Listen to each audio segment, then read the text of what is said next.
ನೀವು ನೋಡ್ತಾ ಇದ್ರೆ ವಿವಿಸಿ ನ್ಯೂಸ್, ನಾನು ಸ್ವಾಗತ.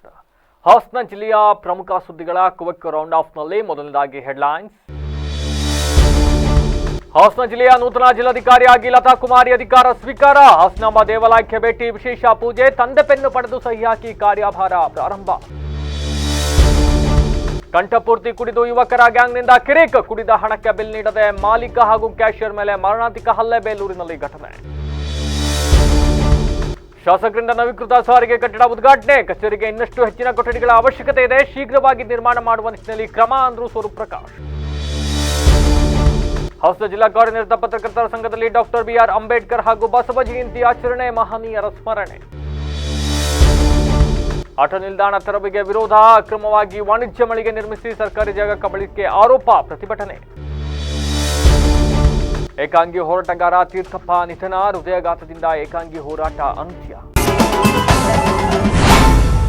ನೂತನ ಜಿಲ್ಲಾಧಿಕಾರಿ ಲತಾ ಕುಮಾರಿ ಅವರು ಇಂದು ಅಧಿಕಾರವನ್ನ ಸ್ವೀಕರಿಸಿದ್ರು. ನಂತರ ಮಾತನಾಡಿದ ಅವರು, ನಮ್ಮ ತಂದೆ ತಾಯಿ ಅವರ ಉಪಸ್ಥಿತಿಯಲ್ಲಿ ಉನ್ನತ ಹುದ್ದೆಯ ಅಧಿಕಾರವನ್ನ ಸ್ವೀಕರಿಸುವುದು ತುಂಬಾ ಸಂತೋಷ ತಂದಿದೆ.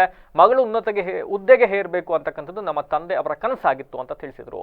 ಇನ್ನು ತಂದೆ ಅವರಿಂದ ಪೆನ್ನನ್ನ ಪಡೆದು ಮೊದಲ ಸಹಿ ಹಾಕುವ ಮೂಲಕ ಕಾರ್ಯಭಾರವನ್ನ ವಹಿಸಿಕೊಂಡ್ರು.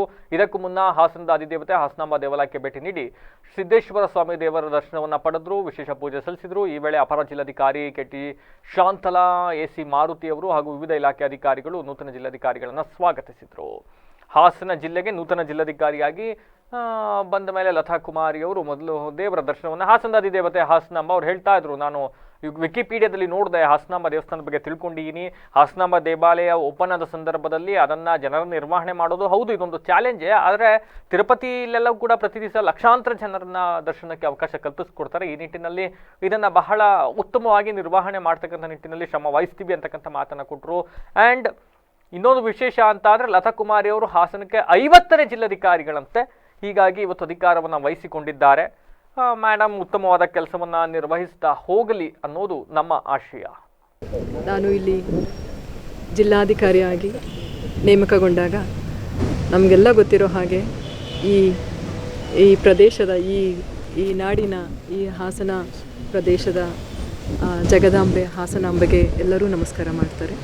ನಾನು ವಿಕಿಪೀಡಿಯಾದಲ್ಲಿ ತುಂಬ ಓದಿ ಎಲ್ಲ ರಿಸರ್ಚ್ ಮಾಡಿ ಬಂದಾಗ ಈ ದೇವಸ್ಥಾನದ ವಿಶೇಷ ಗೊತ್ತಾಯಿತು. ದರ್ಶನ ತೆಗೆದುಕೊಳ್ಬೇಕು ಅಂತಲೂ ಬಂದೆ. ಇದು ಆದರೆ ನಾನು ತಿಳ್ಕೊಂಡಿದ್ದೆ ಕಂಡಿಯಲ್ಲಿ ನೋಡಬಹುದು ಅಂತ ಹೇಳಿ. ಬೇಲೂರು ಪಟ್ಟಣದ ಜೆಪಿ ನಗರದ 5 ಸ್ಟಾರ್ ಬಾರ್ ಅಂಡ್ ರೆಸ್ಟೋರೆಂಟ್ನಲ್ಲಿ ರಾತ್ರಿ 7:30 ಸಮಯದಲ್ಲಿ ಯುವಕರ ಗುಂಪೊಂದು ಕಂಠಪೂರ್ತಿ ಕುಡಿದು ಬಿಲ್ ಕೇಳಿದ ಕ್ಯಾಶಿಯರ್ ಹಾಗೂ ಬಾರ್ ಮಾಲೀಕ ಕರ್ಣ ಎಂಬುವರ ಮೇಲೆ ಮಾರಣಾಂತಿಕ ಹಲ್ಲೆ ನಡೆಸಿದ್ದು, ಕರ್ಣ ಅವರನ್ನ ಹೆಚ್ಚಿನ ಚಿಕಿತ್ಸೆಗಾಗಿ ಖಾಸಗಿ ಆಸ್ಪತ್ರೆಗೆ ದಾಖಲಿಸಲಾಗಿದೆ. ಈ ವೇಳೆ ಸುದ್ದಿಗಾರರೊಂದಿಗೆ ಮಾತನಾಡಿರೋ ಗಾಯಾಳು ಕರ್ಣ ಅವರು, ನಮ್ಮ ಬಾರ್ನಲ್ಲಿ ಮದ್ಯ ಸೇವನೆ ಮಾಡಿ ನಂತರ ಬಿಲ್ ನೀಡಲು ಸತಾಯಿಸಿ ನಮ್ಮ ಕ್ಯಾಶಿಯರ್ ಮೇಲೆ ಹಲ್ಲೆ ಮಾಡಿದ ಸಂದರ್ಭದಲ್ಲಿ ಮದ್ಯಪಾನ ಮಾಡಿದ ಮೇಲೆ ಹಣ ನೀಡಬೇಕಲ್ವಾ, ಯಾಕೆ ಗಲಾಟೆ ಮಾಡ್ತೀರಿ, ಗಲಾಟೆ ಎಲ್ಲ ಬೇಡ, ದುಡ್ಡು ಕೊಟ್ಟು ಹೋಗಿ ಅಂತ ಕೇಳಿದ್ವಿ. ಆದರೆ ಈ ಸಂದರ್ಭದಲ್ಲಿ ಏಕಾಏಕಿ ಕೌಂಟರ್ನಲ್ಲಿದ್ದ ಬಾಟ್ಲಿನ ತೆಗೆದುಕೊಂಡು ಹಲ್ಲೆ ಮಾಡಿದ್ದಾರೆ. ಇದರಿಂದ ಸಾಕಷ್ಟು ಬಾರಿ ಏಟಾಗಿದೆ ಅಂತ ಹೇಳಿದ್ದಾರೆ. ಇನ್ನು ಪ್ರಕರಣಕ್ಕೆ ಸಂಬಂಧಿಸಿದಂತೆ 3 ಜನರನ್ನ ಪೊಲೀಸರು ಬಂಧಿಸಿದ್ದಾರೆ. ಇತರರ ಬಂಧನಕ್ಕೆ ಬಲೆಯನ್ನು ಬೀಸಿದ್ದಾರೆ. ಕ್ಯಾಶಿಯರಲ್ಲಿ ಜಗಳಾಡ್ತಾ ಇದ್ರು, ದುಡ್ಡು ಕೊಡದಲ್ಲೇ ನಾನು ತಡ್ರಬ್ಬ ಅಂತ ಸೈಡಿಗೆ ಬರ್ರಿ ಅಂತ ಹಿಡ್ಕೊಂಡ್ರು. ಅಷ್ಟುವರೆಗೆ ಒಬ್ಬನ ಹಿಡ್ಕೊಂಡಿದ್ದು ಅವರು ಒಂದು 5-6 ಜನ ಇದ್ದರು. ಒಂದೇ ಸರಿ ಬಂದು ನನಗೆ ಅಟ್ಯಾಕ್ ಮಾಡಿ ಬಾಟ್ಲಿಯಲ್ಲಿ ಕೈಯಲ್ಲಿ ಹೋಗ್ಬಿಟ್ರು. ಏನು ಅಂತ ಏನು ಕೇಳಲೇ ಇಲ್ಲ. ಬಿಲ್ ಕೊಟ್ಟಿಲ್ಲ ಅಂತ ಕ್ಯಾಶಿಯರ್ಗೆ ಫೋನ್ ಮಾಡಿದ್ರು, ಹಣ ಬಿಲ್ ಕೊಡಿದ್ರೆ ಜಗಳ ಆಡ್ತಾಯಿದೆ ಅಂತ. ಬರ್ರಪ್ಪ ಅದೇನು ಮಾತಾಡ್ತೀನಿ ಈ ಕಡೆ ಕೇಳ್ಕೊಂಡೆ ಅಷ್ಟೇ. ನಾನು ಬರೀ ಕೈ ಎಳೆದಕ್ಕೆ ಎಲ್ಲ ಒಂದು 4-5 ಜನ. ಹಾಸನ ನಗರದ ಬಿಕಾಟಿಹಳ್ಳಿ ಬಳಿ ಇರುವ ಸಾರಿಗೆ ಇಲಾಖೆಯ ಆವರಣದಲ್ಲಿ ಸುಮಾರು 62 ಲಕ್ಷ ರು ವೆಚ್ಚದಲ್ಲಿ ನವೀಕೃತಗೊಂಡಿರತಕ್ಕಂಥ ಕಟ್ಟಡವನ್ನ ಹಾಸನದ ಸ್ಥಳೀಯ ಶಾಸಕ ಎಚ್.ಬಿ. ಸ್ವರೂಪ್ ಪ್ರಕಾಶ್ ಅವರಿಂದ ಉದ್ಘಾಟನೆಯನ್ನು ನಡೆಸಿದರು. ಆರ್ಟಿಒ ಇಲಾಖೆ ಅಧಿಕಾರಿಗಳು ಹಾಗೂ ಮುಖಂಡರ ಸಮ್ಮುಖದಲ್ಲಿ ಕೊಠಡಿಯನ್ನು ಉದ್ಘಾಟಿಸಿ ಬಳಿಕ ಮಾತನಾಡಿದ ಸ್ವರೂಪ್ ಪ್ರಕಾಶ್, ಇಲಾಖೆಯಲ್ಲಿ ಇರುವ ಹೆಚ್ಚಿನ ಕೆಲಸ ನಿರ್ವಹಿಸಲು ಇನ್ನಷ್ಟು ಹೆಚ್ಚಿನ ಕೊಠಡಿಗಳ ಅವಶ್ಯಕತೆ ಇದೆ. ಅವುಗಳನ್ನು ಶೀಘ್ರವಾಗಿ ನಿರ್ಮಾಣ ಮಾಡುವ ನಿಟ್ಟಿನಲ್ಲಿ ಕೆಲಸ ಮಾಡಲಾಗುವುದು. ಅಲ್ಲದೆ ಶಿಥಿಲಾವಸ್ಥೆಯಲ್ಲಿರುವ ಕಟ್ಟಡಗಳನ್ನು ಗುರುತಿಸಿ ಅವುಗಳನ್ನು ಪುನಶ್ಚೇತನ ಮಾಡುವ ಕೆಲಸವನ್ನು ಕೂಡ ಮಾಡಲಾಗುತ್ತೆ. ಈ ನಿಟ್ಟಿನಲ್ಲಿ ಇಂದು ಸುಮಾರು 62 ಲಕ್ಷ ರು ವೆಚ್ಚದಲ್ಲಿ ಇಲಾಖೆಯ ಅನುಕೂಲಕ್ಕೆ ಒಂದು ಕೊಠಡಿಯನ್ನು ಪುನಶ್ಚೇತನಗೊಳಿಸಿ ಹಸ್ತಾಂತರ ಮಾಡಲಾಗ್ತಾ ಇದೆ ಅಂತ ಹೇಳಿದರು. ಪ್ರಾದೇಶಿಕ ಸಾರಿಗೆ ಇಲಾಖೆ ನಮ್ಮ ಹಾಸನ ಆರ್ಟಿಒ ಆಫೀಸ್ ಏನು ಭಾಳ ದುರಸ್ತಿಲಿತ್ತು. ತುಂಬ ಹಳೆಯ ಒಂದು ಕಟ್ಟಡ ದುರಸ್ತಿ ಸಂದರ್ಭದಲ್ಲಿ ನಮ್ಮ ಸಚಿವರಾದಂಥ ರಾಮಲಿಂಗಾರೆಡ್ಡಿ ಅವರಿಗೆ ಒಂದು ಮನವಿಯನ್ನು ಮಾಡಿದ್ರು. ಎಲ್ಲ ಅಧಿಕಾರಿ ವರ್ಗದವರೆಲ್ಲ ನಮ್ಮ ಕೃಷ್ಣೇಗೌಡರು ಮತ್ತು ಆರ್ಟಿಒ ಅಂತ ರಾಜ್ಕುಮಾರ್ ಅವರು, ನೌಕರ ಸಂಘದ ಅಧ್ಯಕ್ಷರು ಕೂಡ ಕೃಷ್ಣೇಗೌಡರು, ಎಲ್ಲರೂ ಕೂಡ ಮನವಿಯನ್ನು ಮಾಡಿದ್ವಿ. ಅದೇ ರೀತಿ ಅವರು ಕೂಡ ಸ್ಪಂದಿಸಿ ನಮಗೆ 63 ಲಕ್ಷ ಅನುದಾನವನ್ನು ಬಿಡುಗಡೆ ಮಾಡಿದರು. ಹಾಗಾಗಿ ದುರಸ್ತಿ ಮತ್ತು ಹೊಸ ಒಂದು ಕೊಠಡಿನೂ ಕೂಡ. ಇನ್ನು ಈ ಸಂದರ್ಭದಲ್ಲಿ ಸಾರಿಗೆ ಇಲಾಖೆ ಅಧಿಕಾರಿಗಳಾದ ರಾಜ್ಕುಮಾರ್, ಬಿಪಿ ಕೃಷ್ಣೇಗೌಡ, ಜಿಲ್ಲಾ ಜೆಡಿಎಸ್ ವಕ್ತಾರ ರಘು ಹೊಂಗೇರೆ ಸೇರಿದಂತೆ ಇನ್ನಿತರರು ಹಾಜರಿದ್ದರು. ಹಾಸನ ಜಿಲ್ಲಾ ಕಾರ್ಯನಿರತ ಪತ್ರಕರ್ತರ ಸಂಘದ ವತಿಯಿಂದ ಡಾಕ್ಟರ್ ಬಿ ಆರ್ ಅಂಬೇಡ್ಕರ್ ಹಾಗೂ ಬಸವಣ್ಣ ಅವರ ಜಯಂತಿಯ ಕಾರ್ಯಕ್ರಮವನ್ನು ಹಮ್ಮಿಕೊಳ್ಳಲಾಗಿತ್ತು. ಮಹನೀಯರ ಭಾವಚಿತ್ರಕ್ಕೆ ಪುಷ್ಪಾರ್ಚನೆ ನೆರವೇರಿಸುವ ಮೂಲಕ ಕಾರ್ಯಕ್ರಮಕ್ಕೆ ಚಾಲನೆ ನೀಡಿ ಮಾತನಾಡಿದ ಸಂಘದ ಅಧ್ಯಕ್ಷ ವೇಣುಕುಮಾರ್, ಪತ್ರಿಕೋದ್ಯಮಕ್ಕೆ ಯಾವುದೇ ಸೆಕ್ಷನ್ ಇಲ್ಲ, ಆದರೆ ಪತ್ರಿಕೋದ್ಯಮರಿಗೆ ಮಾತನಾಡುವ ವಾಕ್ ಸ್ವಾತಂತ್ರ್ಯವಿದ್ದು ಅಂಬೇಡ್ಕರ್ ರಚನೆ ಮಾಡಿರ್ತಕ್ಕಂಥ ಸಂವಿಧಾನದಿಂದ ಇದು ಸಿಕ್ಕಿದೆ. ಅವರಿಂದ ನಾವು ನಿರ್ಭೀತಿಯಿಂದ ಮಾತನಾಡುವ ಧ್ವನಿ ಬಂದಿದೆ ಅಂತ ಹೇಳಿದರು. ಇನ್ನು ಬಸವಣ್ಣ ಅವರು 12ನೇ ಶತಮಾನದಲ್ಲಿ ಜಾತಿ ವ್ಯವಸ್ಥೆ ವಿರುದ್ಧ ಹೋರಾಡಿ ಸಮಾಜ ನಿರ್ಮಾಣಕ್ಕೆ ಅನುಭವ ಮಂಟಪದ ಮೂಲಕ ಶ್ರಮಿಸಿದರು ಅಂತ ಸ್ಮರಿಸಿಕೊಂಡರು. ಬಸವ ಜಯಂತಿ ಮತ್ತು ಬಾಬಾ ಸಾಹೇಬ್ ಅಂಬೇಡ್ಕರ್ ಅವರ ಜಯಂತಿಯನ್ನು ಏರ್ಪಡಿಸಬೇಕು ಅಂತ ಹೇಳಿ ನಮ್ಮೆಲ್ಲ ಹೆಚ್ಚಿನ ಸ್ನೇಹಿತರು ಬಹಳ ಹಲವಾರು ದಿನಗಳಿಂದ ಒಂದು ಮನಸ್ಸಲ್ಲಿತ್ತು. ಎಲ್ಲರೂ ಯೋಚನೆ ಮಾಡೋ ಸಂದರ್ಭದಲ್ಲಿ ಕ್ರೀಡಾಕೂಟ ಇರ್ಬೋದು, ಮತ್ತೊಂದು ಈ ಹಲವಾರು ಸಮಸ್ಯೆಗಳಿಂದಾಗಿ ಹಲವಾರು ಕಾರ್ಯಕ್ರಮಗಳಿಂದಾಗಿ ಇದು ಮುಂದುವರಿತಾ ಬಂದಿತ್ತು. ಹಾಗಾಗಿ ಈ ಬಹುತೇಕ ಬಹುತೇಕ ಹಲವಾರು ಪತ್ರಕರ್ತರಿಗೆ ಈ ವಿಚಾರ ಇತ್ತು.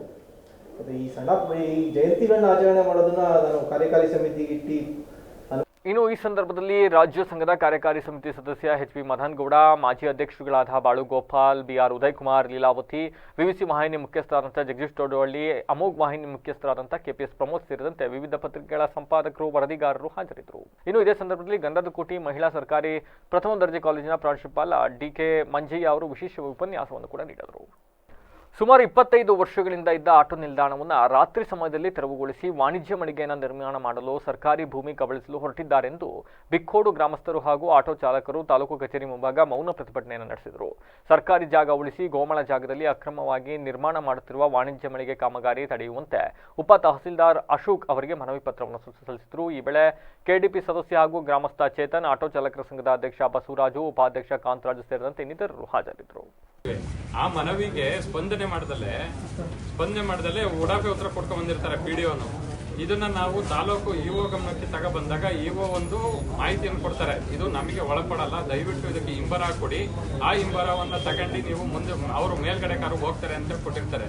ಇದು ಜಾಗ ಗ್ರಾಮ ಪಂಚಾಯತಿಗೆ ಒಳಪಡಲ್ಲ ಅಂತ ಹೇಳ್ಬಿಟ್ಟು ಅವರು ನಮಗೆ ಲೆಟರ್ ಕೊಟ್ಟಿರ್ತಾರೆ, ಲೆಟರ್ ಕಾಪಿಯಲ್ಲಿದೆ. ಅದ್ರ ಜೊತೆಗೆ ಅದನ್ನ ಪರಿಶೀಲನೆ ಮಾಡಿದಾಗ ಅರ್ಧ ನಮಗೆ ಏನು ಆಟೋ ಇದು ನಿರ್ಮಿಸ್ಕೊಂಡು ಬಂದಿರ್ತೀವಿ, ಆ ಜಾಗ ಏನಾಗಿದೆ. ಬೇಲೂರು ತಾಲೂಕಿನ ಯಾವುದೇ ಸಮಸ್ಯೆ ಇದ್ರೂ ಕೂಡ ಕೂಡಲೇ ನೆನಪಿಗೆ ಬರ್ತಾ ಇದ್ದಿದ್ದು ಏಕಾಂಗಿ ಹೋರಾಟಗಾರ ತೀರ್ಥಪ್ಪ ಅಂತ ಹೆಸರುವಾಸಿಯಾಗಿದ್ದ ತೀರ್ಥಪ್ಪ ಅವರು ಇವತ್ತು ಮುಂಜಾನೆ ಹೃದಯಾಘಾತದಿಂದ ಸಾವನ್ನಪ್ಪಿದ್ದಾರೆ. ಇದರೊಂದಿಗೆ ಅವರ ಏಕಾಂಗಿ ಹೋರಾಟ ಕೂಡ ಇದರಿಂದ ಅಂತ್ಯವಾಗಿದೆ. ನೀನು ಬೇಲೂರು ತಾಲೂಕಿನ ಸಬ್ಸ್ಟೇಷನ್ ಸಮಸ್ಯೆ ಆಗಿರಬಹುದು, ಕೆರೆ ಒತ್ತುವರಿ, ವಿದ್ಯುತ್ ಸಮಸ್ಯೆ, ಮಲೆನಾಡು ಭಾಗದ ಆನೆಕಾಟ, ಕುಡಿಯುವ ನೀರು, ಜಾಗ ಒತ್ತುವರಿಸಿದಂತೆ ಹಲವಾರು ಸಮಸ್ಯೆಗಳ ಬಗ್ಗೆ ಕೇವಲ ಒಬ್ಬೊಂಟಿಗರಾಗಿ ಸಂಬಂಧಪಟ್ಟ ಕಚೇರಿಗಳ ಮುಂಭಾಗ ಒಬ್ಬರೇ ಕುಳಿತು ಪ್ರತಿಭಟನೆಯನ್ನು ಮಾಡ್ತಾ ಇದ್ರು. ಇನ್ನು ಇವರ ಹೋರಾಟದಿಂದ ಹಲವಾರು ಸಮಸ್ಯೆಗಳಿಗೆ ಮುಕ್ತಿ ಕೂಡ ಸಿಕ್ಕಿದೆ. ಆದರೆ ಬೇಲೂರಿನಿಂದ ಬೆಂಗಳೂರಿನವರೆಗೂ ಇಲಾಖೆವಾರು ಮಂತ್ರಿಗಳು, ಅಧಿಕಾರಿಗಳನ್ನ ಭೇಟಿ ಮಾಡಿ ದೂರು ಸಲ್ಲಿಸಿ ಸಮಸ್ಯೆ ಬಗ್ಗೆ ಸಮಗ್ರ ಮಾಹಿತಿ ನೀಡಿ ಅದಕ್ಕೊಂದು ತಾರ್ಕಿಕ ಅಂತ್ಯ ತರ್ತಕ್ಕಂಥ ನಿಟ್ಟಿನಲ್ಲಿ ಹೋರಾಟವನ್ನು ಮಾಡ್ತಾ ಇದ್ರು. ಆದರೆ ಇವತ್ತು ಹೃದಯಾಘಾತದಿಂದ ಸಾವನ್ನಪ್ಪಿದ್ದಾರೆ. ಹಲವು ಗಣ್ಯರು ತೀರ್ಥಪ್ಪ ಅವರ ನಿಧನಕ್ಕೆ ಸಂತಾಪವನ್ನು ಕೂಡ ಸೂಚಿಸಿದ್ದಾರೆ. ಈಗ ಮತ್ತೊಮ್ಮೆ ಹೆಡ್ಲೈನ್ಸ್. ಹಾಸನ ಜಿಲ್ಲೆಯ ನೂತನ ಜಿಲ್ಲಾಧಿಕಾರಿಯಾಗಿ ಲತಾ ಕುಮಾರಿ ಅಧಿಕಾರ ಸ್ವೀಕಾರ. ಹಾಸನಾಂಬ ದೇವಾಲಯಕ್ಕೆ ಭೇಟಿ, ವಿಶೇಷ ಪೂಜೆ, ತಂದೆ ಪೆನ್ನು ಪಡೆದು ಸಹಿ ಹಾಕಿ ಕಾರ್ಯಭಾರ ಪ್ರಾರಂಭ. ಕಂಠಪೂರ್ತಿ ಕುಡಿದು ಯುವಕರ ಗ್ಯಾಂಗ್ನಿಂದ ಕಿರಿಕ್, ಕುಡಿದ ಹಣಕ್ಕೆ ಬಿಲ್ ನೀಡದೆ ಮಾಲೀಕ ಹಾಗೂ ಕ್ಯಾಶಿಯರ್ ಮೇಲೆ ಮಾರಣಾಂತಿಕ ಹಲ್ಲೆ. ಬೇಲೂರಿನಲ್ಲಿ ಘಟನೆ. ಶಾಸಕರಿಂದ ನವೀಕೃತ ಸಾರಿಗೆ ಕಟ್ಟಡ ಉದ್ಘಾಟನೆ. ಕಚೇರಿಗೆ ಇನ್ನಷ್ಟು ಹೆಚ್ಚಿನ ಕೊಠಡಿಗಳ ಅವಶ್ಯಕತೆ ಇದೆ, ಶೀಘ್ರವಾಗಿ ನಿರ್ಮಾಣ ಮಾಡುವ ನಿಟ್ಟಿನಲ್ಲಿ ಕ್ರಮ ಅಂದ್ರು ಸ್ವರೂಪ್ ಪ್ರಕಾಶ್. ಹಾಸನ ಜಿಲ್ಲಾ ಕಾರ್ಯನಿರತ ಪತ್ರಕರ್ತರ ಸಂಘದಲ್ಲಿ ಡಾಕ್ಟರ್ ಬಿ ಆರ್ ಅಂಬೇಡ್ಕರ್ ಹಾಗೂ ಬಸವ ಜಯಂತಿ ಆಚರಣೆ, ಮಹನೀಯರ ಸ್ಮರಣೆ. ಆಟೋ ನಿಲ್ದಾಣ ತೆರವಿಗೆ ವಿರೋಧ, ಅಕ್ರಮವಾಗಿ ವಾಣಿಜ್ಯ ಮಳಿಗೆ ನಿರ್ಮಿಸಿ ಸರ್ಕಾರಿ ಜಾಗ ಕಬಳಿಕೆ ಆರೋಪ, ಪ್ರತಿಭಟನೆ. ಏಕಾಂಗಿ ಹೋರಾಟಗಾರ ತೀರ್ಥಪ್ಪ ನಿಧನ, ಹೃದಯಾಘಾತದಿಂದ ಏಕಾಂಗಿ ಹೋರಾಟ ಅಂತ್ಯ. ಇದಾಗಿ ಹೊತ್ತಿನ ವಿಶೇಷ. ನಿರಂತರ ಸುದ್ದಿಗಾಗಿ ನೋಡ್ತಾ ವಿವಿಸಿ ಟಿವಿ, ಸತ್ಯದ ಕಡೆ ನಮ್ಮ ನಡೆ.